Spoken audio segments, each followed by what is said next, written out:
परमेश्वरानं जणू काही सिग्नल दिला. प्रधान कमिशननं आमचं याबद्दल कौतुक केलं.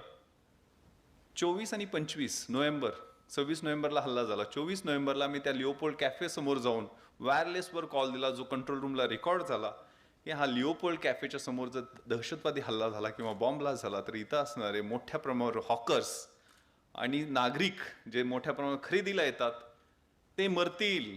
हे सगळे हॉकर्स, हा सगळा कॉजवे, आताही तुम्ही कॉजवेमध्ये गेलात तर खचाखच भरलेला असतो हॉकर्सनी, हा क्लिअर करण्याची आवश्यकता आहे.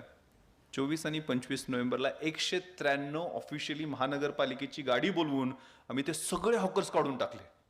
पूर्ण रस्ता क्लीन केला. त्यामुळे आतमध्ये ग्रेनेड ब्लास्ट आणि फायरिंग केल्यानंतर इमिडिएटली बाहेर येऊन रॅन्डम फायरिंग टेररिस्टनी केले. सगळ्या त्या समोरच्या दुकानाच्या शटर्सवरती आणि ह्याच्यावर गोळ्या लागलेल्या होत्या. पण एकही सिव्हिलियन मारला गेला नाही, कारण सगळे हॉकर्स क्लिअर झालेले होते.